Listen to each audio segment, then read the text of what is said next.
can think of few people better to discuss all of this with than Senator Bernie Sanders, who joins me now. He's the author of the new book, It's Okay to Be Angry About Capitalism. I don't know how you found the time to write a book amidst everything going on that touches on so many issues impacting all of us. And we're going to get to that in a moment. But I just wanted to start with a few items in the news this week. There were new revelations, Senator, this week about Supreme Court Justice Clarence Thomas and his financial relationship with billionaire Harlan Crow. And just this morning, there's even new reporting about some inaccuracies on his financial disclosure forms. Your colleague, Senator Sheldon Whitehouse, is calling on the Department of Justice to investigate Clarence Thomas for potential ethics violations. Do you back Senator Whitehouse's call? Well, I think Senator Whitehouse is on the right track. The Supreme Court does not have to go along with the same type of ethics rules that members of Congress and other judges do. And it's time we ended that leniency for the Supreme Court. Some of what we're reading about in terms of Judge Thomas is really quite outrageous, and I think it needs to be investigated. By the Department of Justice? Yes, right. And a number of colleagues of yours in the House and in the Senate, too, have said he should be impeached. Do you think that if wrongdoing is found, he should be impeached? Well, I think the first thing you want to do before you impeach somebody is investigate the situation. And I think that is what the Department of Justice should be doing. Someone who has spent a lot of time, really through her career, working on issues related to the judiciary is Senator Dianne Feinstein, one of your longtime colleagues. Representative Ro Khanna called for her to resign because her medical absence is keeping Democrats from confirming judges. No doubt a big priority for all of you. But do you think she should resign? Well, I have not talked to Senator Feinstein in several weeks. My hope is that she will be back as soon as possible. The decision about whether somebody should resign rests on that individual themselves. I don't think she should be forced out. I think she should take into consideration her health situation and when she's going to be back.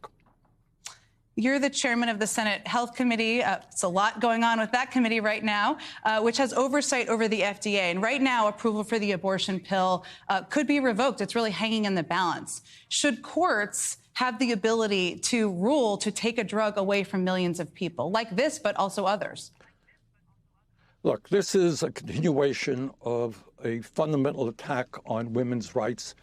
It is beyond comprehension that in the year 2023, you have people who think that it should not be women who control their own bodies, but government. And this is just another example of that. And we have got to fight as hard as we can to make sure that women are the people who determine their lives and not somebody, some right-wing politician. You wrote in an op-ed back in October, Senator Sanders, last year, that Democrats shouldn't focus only on abortion in the midterms. That's a mistake. It proved to be quite a winning issue. In fact, the level of backlash to Dobbs really even surprised me, and I've been at this a while, too. Did you underestimate the power of this issue and the power it had in motivating voters? No, Jen, what I said is that abortion should be front and center. The right of women to control their own lives is a fundamental issue, but it cannot be the only issue. And if you recall, during the 2020 campaign, at the end of the campaign, people started talking about workers' rights. People started talking about Social Security and preserving Medicare and health care. So, no, I don't think I was wrong. Bottom line is, of course, we have to continue the fight for women's rights and abortion rights. But you cannot ignore the reality that 60% of the workers in this country are living paycheck to paycheck. We have massive income and wealth inequality. People can't afford child care. They can't afford health care, and they are struggling. You cannot ignore those issues. All of them are important, is what you're saying. You need to focus on all of them.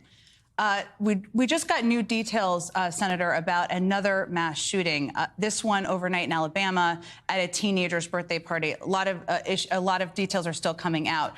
You yourself, I think, and you've talked about this a fair amount, have evolved on the issues of guns. You voted against a bill in 1993 that established national background checks and for a bill in 2005 that protected gun companies from lawsuits. You've been very pro-gun safety and all of the measures in recent years.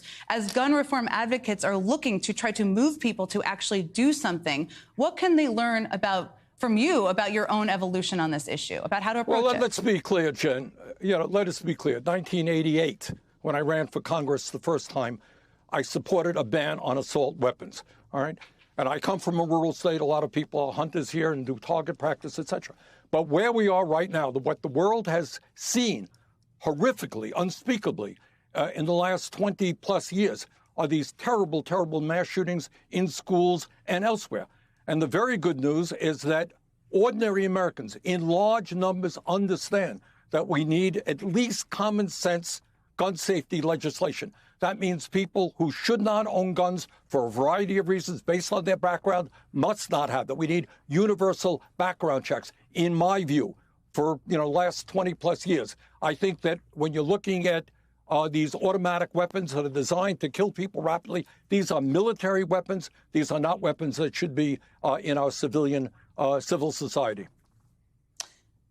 Former President Trump has appealed to working class voters, as have you over the course of your career quite a bit. And in a recent CNN poll, Jen, I don't appeal to working class voters. I appeal to voters in general. And all of the issues that we talk about. You certainly do, Senator. I have a point here. Let me get to it. In a recent CNN poll, 58% of Republicans without a four-year college degree said nominating Trump again would give the party its best chance of winning in 2024. And you have warned about not focusing on issues that are important to a range of workers, range of Americans in the working class. Are Democrats underestimating Trump? Is that something you're concerned about as you're watching? Of course they're underestimating Trump. But the issue that we should ask ourselves is, how does it happen when you have a pathological liar who is a billionaire who could care less about working class people, ends up with so much working class support? And the reason is that for too many years, the Democratic leadership has turned its back on working people. So you'll have today a minimum wage which remains at $7.25 an hour. That makes sense? You are the only major country on earth that doesn't guarantee health care to all people as a human right. Talking to you 50 miles away from the Canadian border. They spend one half as much as we do per capita. You guarantee health care to all people. We pay the highest prices in the world for prescription drugs.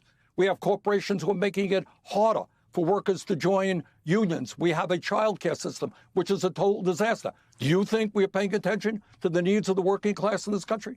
Billionaires are doing phenomenally well. It's time we stood up with work for working people and fought for a government and a society that work for all of us. And when you do that, I think people will see the fraudulent nature of somebody like Donald Trump.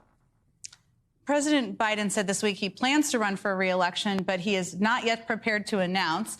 You have said you're going to support President Biden, but are there places, and maybe you touched on some of them just now, where you've been frustrated that his administration hasn't gone far enough at this point? Of course they have. Look, you tell me, let the American people decide why in some cases we're paying 10 times more for prescription drugs as do the people of other nations. Why? And that has to do with the power of the pharmaceutical industry, the fact that they have 1,700 paid lobbyists in Washington, D.C. Has the president been strong enough in telling the drug companies, sorry, stop ripping off the American people while you're enjoying record-breaking profits? No, he is not. We need to raise the minimum wage, in my view, to at least $17 an hour so that working people, low-income people, get a fair shake. Have we heard enough about that? No, we have not. We need, as I mentioned earlier, to make sure that not only do we protect Social Security from the cuts the Republicans wanted, we have to expand it. Half of the elderly people in this country have nothing in the bank as they face retirement. I haven't heard the president talking about that as much as he should. And bottom line, and this is what the book was about that you mentioned earlier, we are moving toward an oligarchic form of society. And I know that that is not comfortable for people to hear, but it's important that we discuss this issue.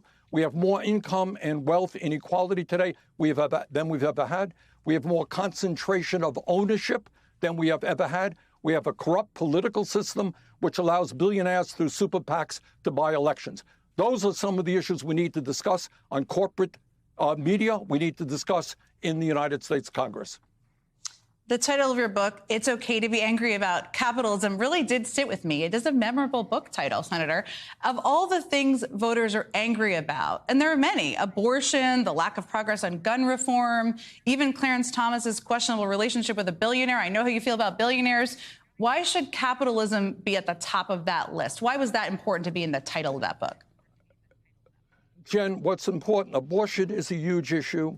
Social justice is a huge issue.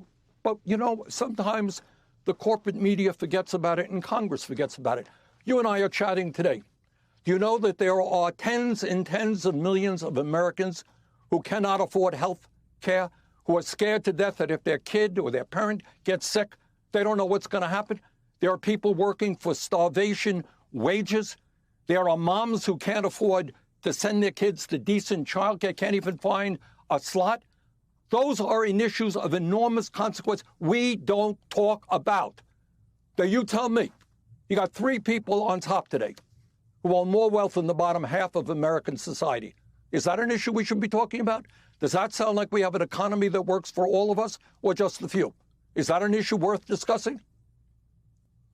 We're talking about it now, Senator, so I'm happy to have you on. I wanted to ask you about I did want to ask you, sir, about President Biden's nomination of Julie Su for the Labor Department Secretary. All right, but I wanted to talk, and I love Julie. I love Julie. We're going to do our best to go. But let's talk about income and wealth inequality.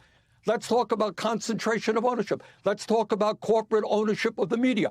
Do you think that those are issues worth discussing? Well, Senator, I have you on today. We're having a conversation about all of these issues. I did want to ask you about this because you are chairman of this committee. It is important to have a labor secretary in place, right? There is reporting that suggests the holdouts are Senator Manchin and Senator Sinema. First of all, is that true? And second, what are you saying to them to get them on board? What's the case you're making for her? Well, look, we have Manchin and Sinema who torpedoed Build Back America. You are slightly familiar with that issue, I think. You know, having worked for President Biden, it was a monumental piece of legislation which I thought was transformative. And you have 2 corporate Democrats who refuse to support that very important Biden initiative that we all worked very, very hard on. Once again, I think what you have as an issue is which side are you on? And for Manchin or Sinema and anybody else, they're going to have to decide. Julie Su is now being attacked, big ads all over the country, because she stands up for working people. She believes in apprenticeship programs. She believes in raising the minimum wage. She's opposed vigorously to the exploitation of children. She is a very strong candidate, somebody I want to see become our Secretary of Labor. Corporate interests don't want her. And we will see how members of the Democratic caucus vote on that. I think we're going to have unanimous support for her on the committee. But as you indicated, it comes down to some of our corporate Democrats in the Senate. Senator Bernie Sanders, thank you for joining me this morning. Be sure to check out the senator's new book, It's Okay to Be Angry About Capitalism.